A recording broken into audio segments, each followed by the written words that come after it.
Tindika Tindika Télévision, Kamwasi Georges, Kamwasi Papi, votre frère, l'actuel conseiller indépendant du chef de l'État, Mfumadi Tunga, Toko revese bango mbaloyo.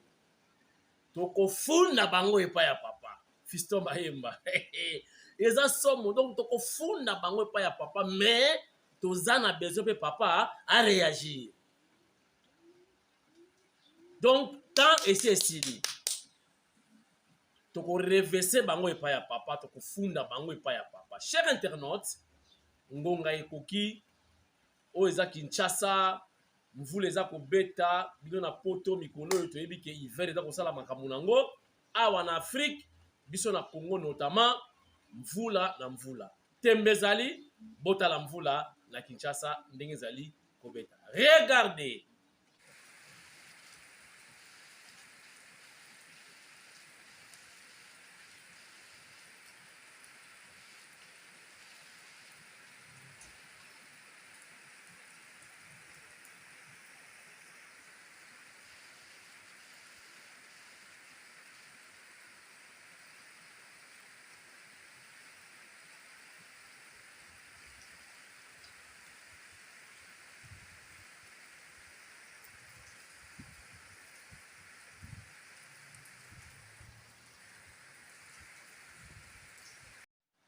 Voilà, on a qui image Yamvula pour prouver bien que certainement, et c'est vrai que Mvula les a na Kinshasa, Mikolo yo, ils ont bêta abondamment. C'est presque chaque jour, toza Namvula, toza na mois de décembre.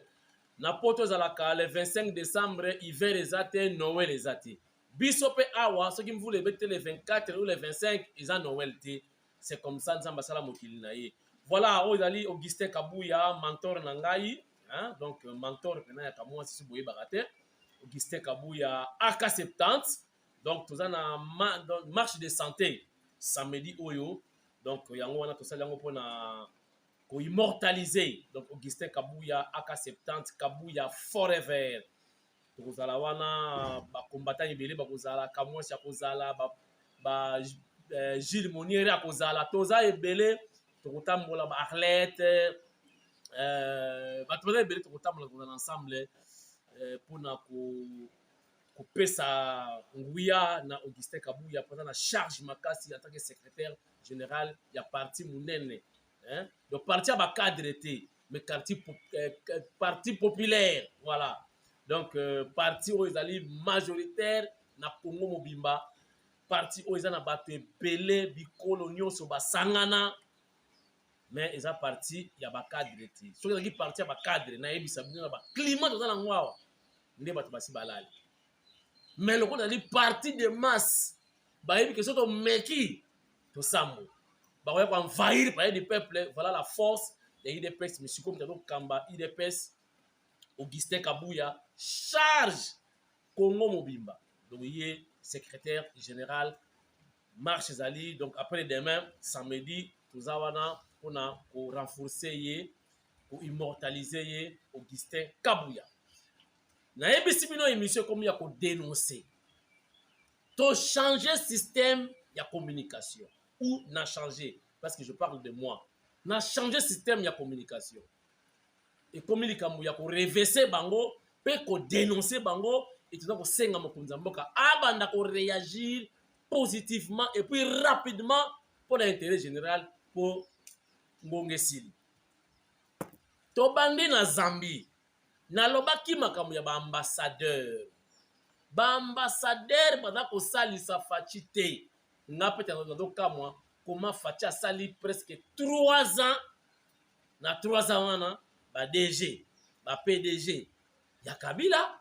Bon, excusez-moi, c'est-à-dire oh Kabila nomaki. Ba ambassadeur oyo Kabila ba accompagner bena faci. Na ebité na mituna bango bazomona patron na bango nani. C'est toujours Kabila ou c'est Faci Beta. Mais nazomona ba résultat, c'est comme si bazalaki na même diapason na Faci te. Tozo kene mbango parce que ba élément eza ebele lelo. Donc mona ba reportage ebele. On a partagé na bino.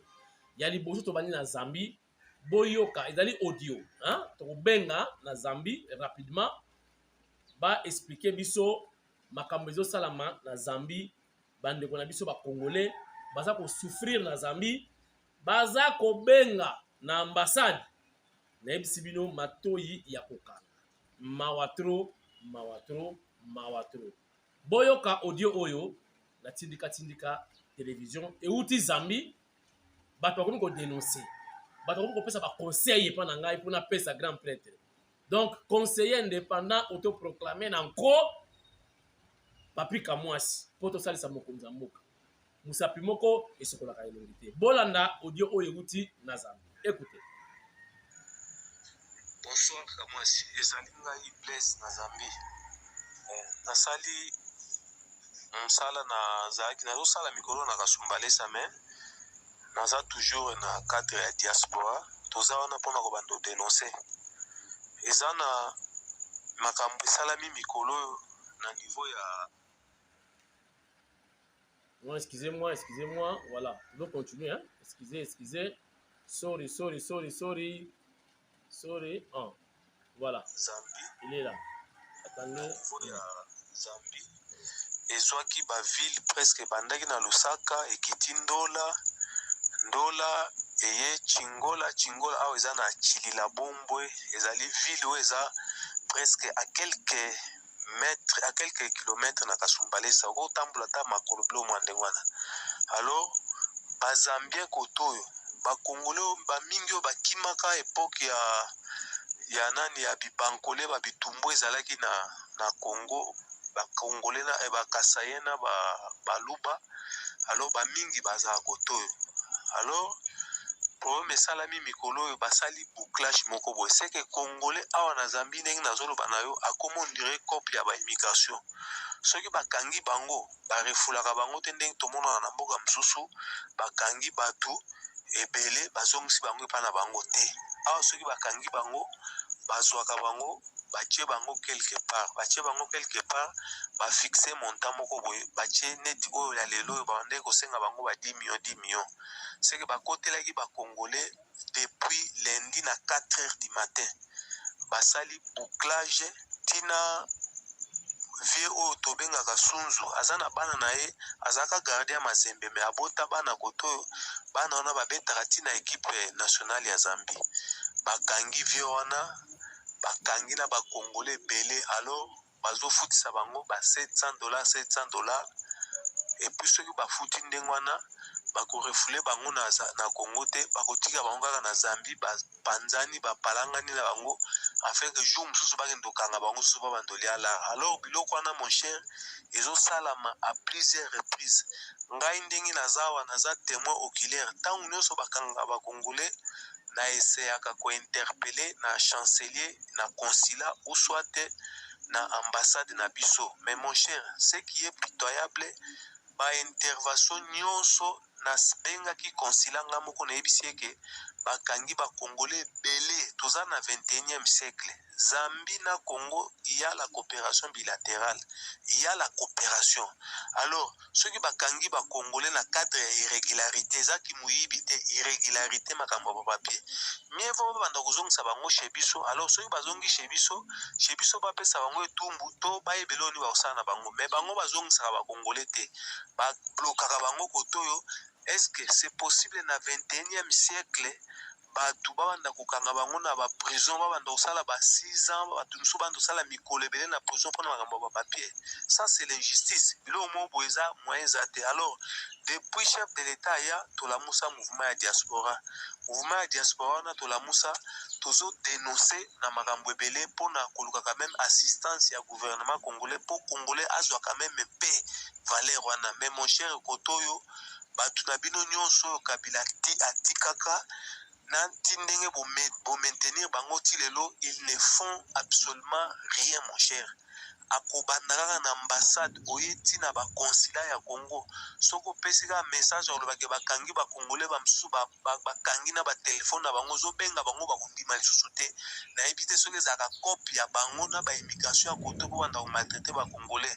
Alors ce qui fait que batu balamuki alors tolobi nono ndenge bango baza kolingo répondre te to bando tinda sko ba message na Kinshasa soki moyen ezali ministre de l'intérieur na ba konjoyo o esengeli batala makamana batela biso parce que batu baza konyoka ma sérieusement mon cher Sambi azo kanga ba congolais to kanisa kutu président oyo ayaki ndenga ayaki na kinona peut-être il pouvait quand même baloba makambo a bonne relation quand même bilatérale mais on voit qu'il y a rien donc ba Zambie baza ko kembisa ba congolais surtout ba omi bazala côté saka bato ba uta ba kota ba kasai wana c'est que bazo maltraiter bango sérieusement alors problème la c'est zanini ce qui est saliki bato ba irrégularité za mingi bakanga bango banda ko refouler bango ole banda ucha bango ba prison ba komondire ba umbu ndenge ba Israélien bazalaka na Égypte na boumbu bazo rape ba congolais ndenge wana banda ko salisa bango ba travaux forcés aussi longtemps que ba Zambie pe baze belé na Congo bazo vivre mais ba tia bango na ba cachoter c'est ça notre problème makambo eze belé mais au fur et à mesure to bandaka ko dénoncer ko tinda ba message sala makasi mon cher aider bande kuna yo bazo kemba awa na zolo bano ba msu baza na prison awa baza na prison bazolala na se bazokemba muta olobela bango azate condition futa mbongo bima soki mbongo ezate yo kokemba soko kokufa okufika ndengwana merci un peu ça. Voilà, et yokani cher internaute, je crois pas de commentaires à faire là-dessus. Bien sûr, boyoki avec détail na ba précision. Mais na concerne appel na bande ko na biso ba congolais mususu. So comme on y peut ça ne va pas. À la place ba refoulé yo pe sala to zonga na yo soki moye ezali obimi atali ba benga na kitubu obimi na nzela ya kunda na batware ozongi na yo voilà ngapela taki na Angola na mona ki pene bazo sa bande na biso ba congolais na bima na bima na Brazza na bima na Angola na bima nyonso wana to luka vie to luki vie na ba moyen belé to quand même ba courager nous sommes quand même à féliciter to bundi natika mwasi na zemi awa na kina Brazza makamu na mona ngamoko na ye natiki susu madame awa na ke Angola makamu na mona ngamoko na ye me na ye kozonga na Kinshasa na ke poto na Kinshasa grâce ya UDPS grâce ya Fachi Beton grâce ya Eteni Longondo vous comprenez voilà donc au cause de la libanda mais bénédiction na yo ekouta kaka na mboka na yo nakendeki libanda atake courager esimbate na zongi bénédiction ebimi kaka na mboka nanga soko omoni ke Zambie ezo simbate omoni ke Brazza ezo simbate omoni Angola ezo simbate omoni Turquie ezo simbate zonga peut-être lipamboli na yo ekouta kaka epa na yo na mboka na yo eza impossible bandeko musu ba répondre nga mabe ndenge na sengi caméra na sengi yo te mutu do répondre nga mabe na sengi nanga yo ti ngamona yebi batu nanga o ba ko intervenir na yebi muso alobi nanga ya komelinga yo do finga batu bazana poto awa ke batu babelise bakimi e pote koma pasi ozo senga caméra na batu bana pasi ndeni te na sengi pe yo te mon cher ami tu es mon frère na sengi nanga yo te bato yo na yebi baza toucher ngamoko na yebi o ba ko intervenir ngamoko na yebi natangi kombo na yo te balobi te ke yo opesa nga caméra donc voilà ngamoko na yebi ekotoucher banani ngamoko na yebi banani bakopesa mina lobi te ke fulanu Albert soki nzima kalambote pesa nga caméra non natangi kombo na yo te merci beaucoup je crois que se comprendre très très bien voilà chers internautes sans plus tarder sikoyo nakolakisa bino video mususu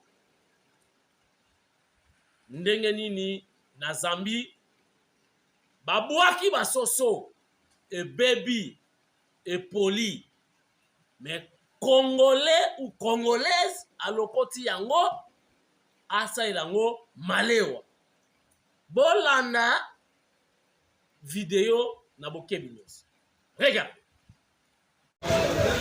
Zambie abwaki basoso congolais aki alokoti ya olamba na restaurant mboka eza ya kokufa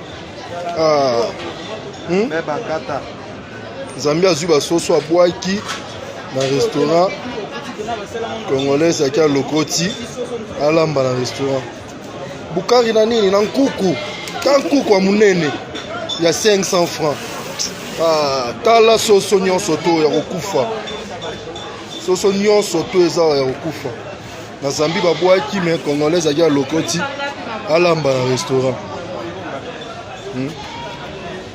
eza ta basili 50 eza wa nyonso to ya kokufa mboka yoki fo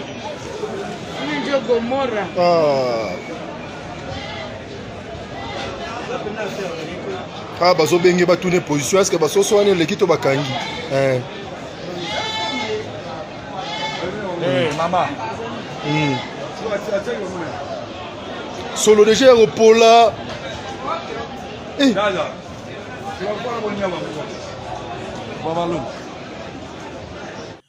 Voilà, chers internautes, nous sommes de retour sur ce plateau. Botale comment ba Congolais, baza ko lokota ba soso, oyo ba Zambien, ba Bwaki et Baby Yakopola, ba lamba, ba teka na malewa, po ba ndeko ba Congolais balia. Botala humiliation. Et pourtant, to betaki masolo ya soso béton $2 ou $1, soso moko po 14. Mais mingi ba comprena kiti. Bakataki soso wana po ba do critiquer biso lelo. Bakataki soso wana IDPS mte benga ki ango chef d'état amuta commandant ki ba soso wana ou bien présidence. Non! Mboka etambulaka bongo te ke l'état ye moka sombaka biloko. Faut ba opérateur économique bazala. Mais malheureusement que ba konzina biso yango to bike mikolo to komi na système ya ko dénoncer. Baza konsali sa fachite. Soso mutasala ki commande nango tozwa sikoyo en direct ya Brésil. Donc esenga ba kondi ba pesa ye mikanda moko boye ba favoriser aya kote kabiloko wana pona intérêt général.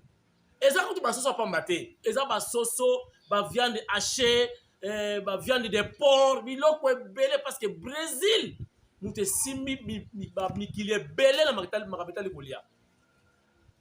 Alors, ndeko wana, tozi occasion, tozi voyez sikoyo en direct depuis Brésil. Aïb Sabiso, qu'est-ce qui a fait que ma poulet wana, til les autres komate, ngana sali saki, na zui na memie tipa ya ministre près le président. Ministre pas sali par na ye, parce que y a dans la attribution na ye, ma kamone tala kapina yete, mais a participer à tindi ma document quelque part. Boyo ka suite. Ndeko Junior, bonjour. Bonjour, Papi Kamosi. Bonjour, Ndekonamari. Je crois que tu es sur la Brésil. Oui, dans le Brésil, dans la ville de São Paulo. Ok. Betela biso di solo to bundiawa. Basoso eya.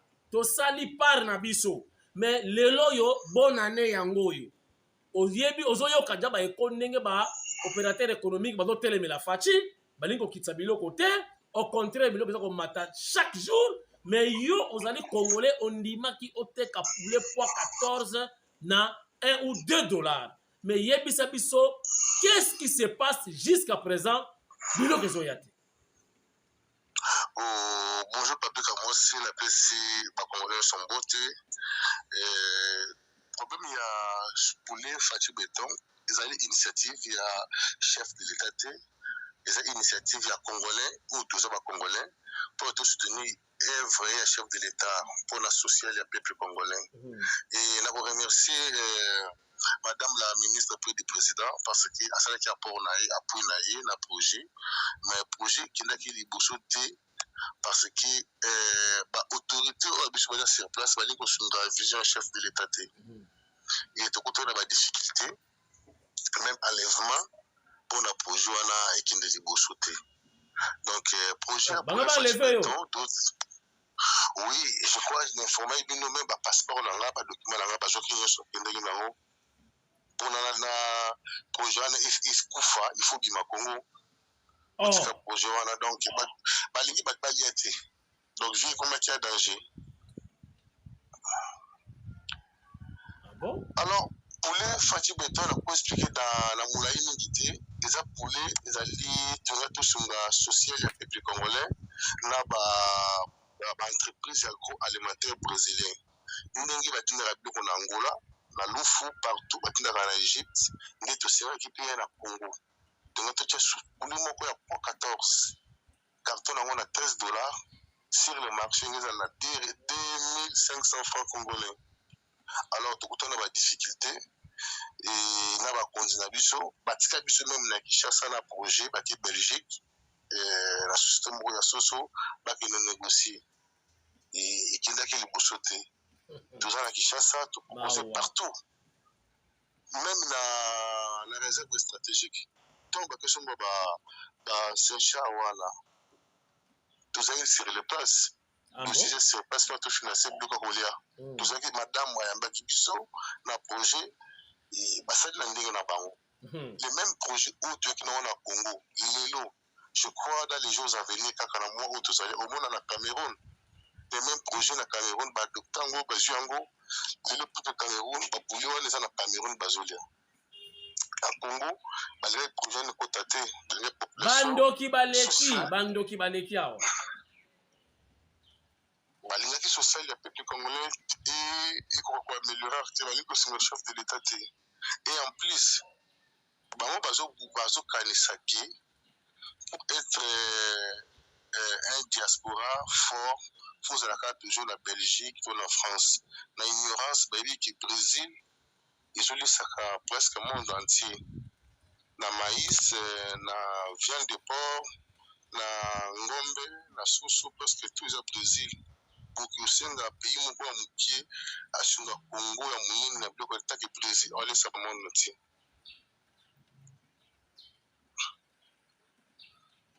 Alors, oui, Sikoyo, nini est empêché, document nani empêché yo, on sait que pourcentage 50%, nani wana. Funda bango epa ya papa di. Na kofunda bango pa chef de l'État, et j'ai une entreprise moko qui est au nom du gouvernement, c'est-à-dire food market food. Et j'ai une entreprise moko congolais, et importable à Kolia, et qui est au nom chef de l'État. Tu signes un contrat pour te financer 500 tonnes. Il y a poulet pour le décembre. Alors, tu signes un contrat et qui est production pour l'îlot. Ils ont vendu au centre comme le 21 décembre dans le Congo. Bon, ils ont un pourcentage de qui est tu finances le Congo, il y a la prix sociale. La prix est similaire. Ils ont un pourcentage où il y a la revenu et ils la société. Alors, le ministère de la Finance, derrière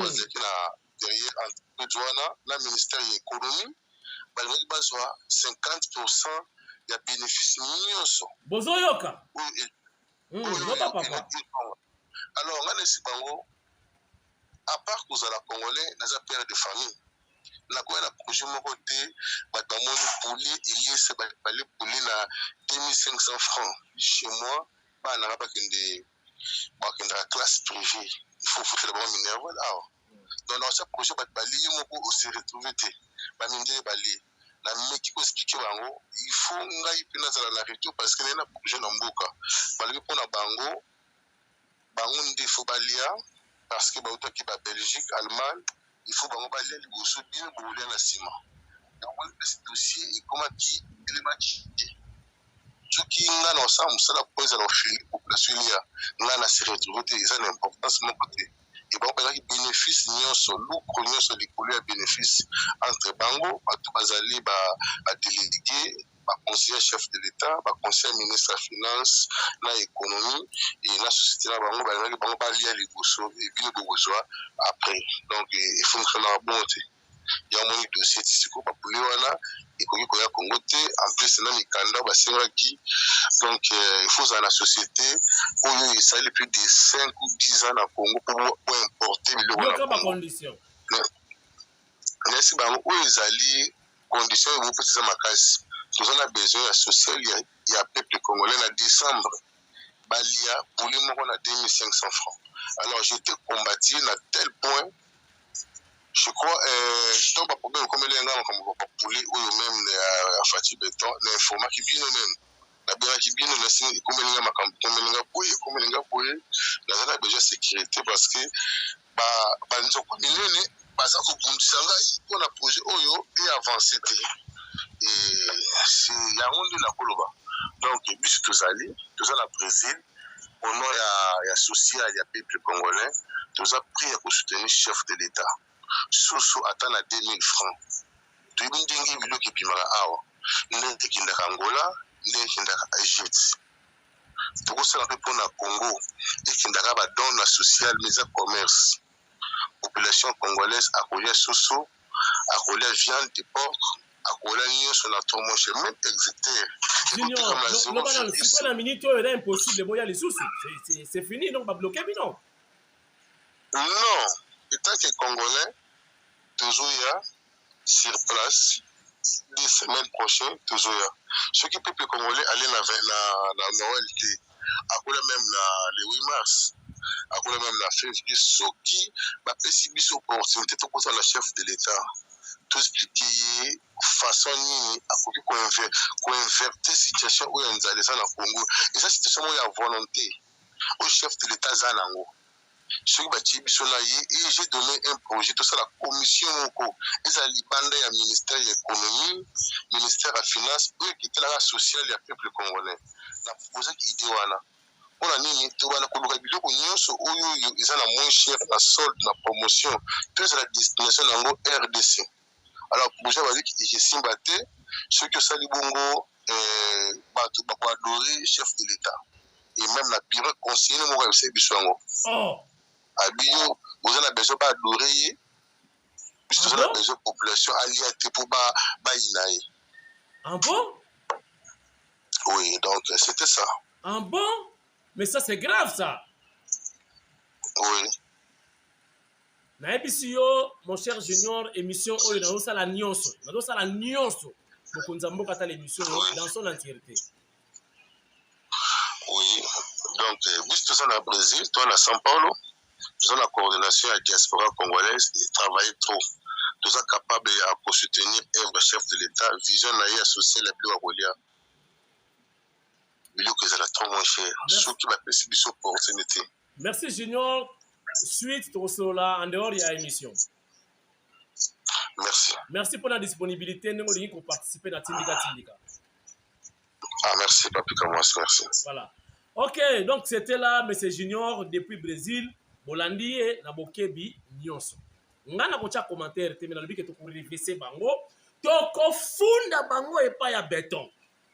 To ko réviser bango siko et pas ya chef de l'État. Mikolo ezoya na kosenga policier pour na moni na kozala na insécurité na kosenga Augustin Kabuya ayebisa na général Kasongo bapesa na policier moko atambulaka na Tindika parce que tozo ko reverser bango toko funda bango epa ya fachi et puis ba réaction foye sikoyo en cascade ba fundi ba vérifier c'est vrai aller ba fundi ba vérifier c'est vrai aller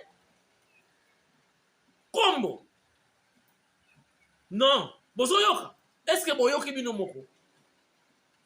Est-ce que boyoki? Ennemi à Congolais ezana.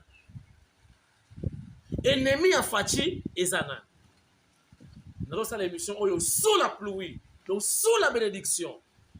Chers internautes, maintenant chef de l'État a invité na Turquie, na monaki mutu a commis ça fait 20 jours à voyager à voyager na bisengote.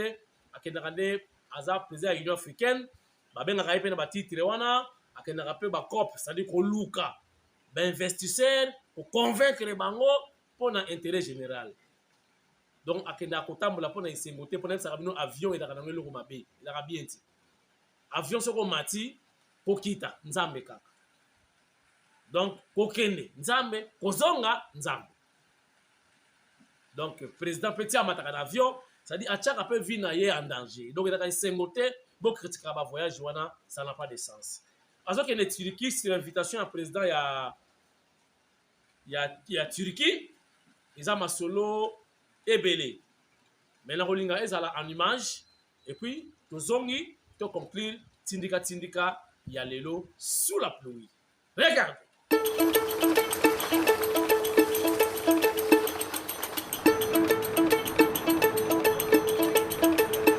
Istanbul abrite le 17 et 18 décembre 2021 le sommet de partenariat Turquie-Afrique.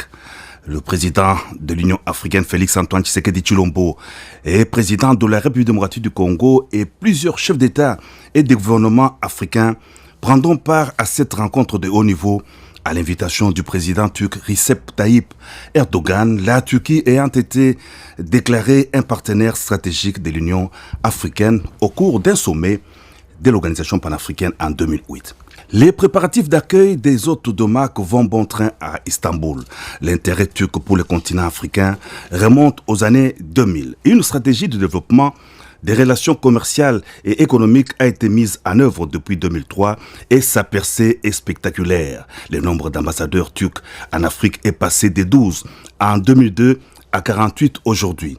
Le volume des échanges commerciaux de 5,4 milliards de dollars passe à 25,8 milliards de dollars selon les statistiques des experts, une dynamique que le président turc entend conforter. La Turquie se veut un partenaire commercial important du continent, singulièrement de la République démocratique du Congo. Les liens historiques et culturels de la Turquie avec l'Afrique s'inscrivent dans les domaines de la santé, de l'éducation et de l'agriculture. Le pays est globalement excédentaire en produits agricoles grâce à ses cultures végétales. Outre le tourisme, avec le slogan « Istanbul, la ville où le monde se rencontre », l'agriculture est le secteur en développement pour la Turquie grâce à ses terres fertiles et arables ainsi qu'au climat. Merci, chers internautes. Nous sommes de retour sur ce plateau. Salutations très spéciales ou clin d'œil, comme n'est-ce pas, dans Eric Nindou qui est le DIRCAB, enfin directeur. Il y a cellule, il y a communication, il y a chef de l'État. C'est quelqu'un vraiment qui a des talents, donc pétri des talents. Eric Nindou, Moussala, Kitoko, Soromoni, on dirait qu'à Mundele. Comportement, langage, respect de mes confrères, vraiment beaucoup de fleurs, chapeau bas, Eric Nindou, directeur. Émission Lingesi, la mais bon, yo karimere, donc circulé la Kinshasa, balobi, remaniement, ezako salama. Mais na kati ya remaniement wana balobi Vital Kamerhe premier ministre. Est-ce que c'est vrai? Est-ce que c'est faux? Tous là au moment opportun ndenge nini makamango ekozala. Ngana bino émission lelo esili. Lobi kaka. Merci beaucoup. Allez, bye bye. Bo pesa ba conseil, te pesa ngomo konza mboka, bo sala ba proposition ekosala bien. Zala ki papi ka mwasi des conseillers autoprogrammés indépendants, il y a chef de l'État Mfumadi Tunga Fachi Beton. Merci beaucoup, à demain.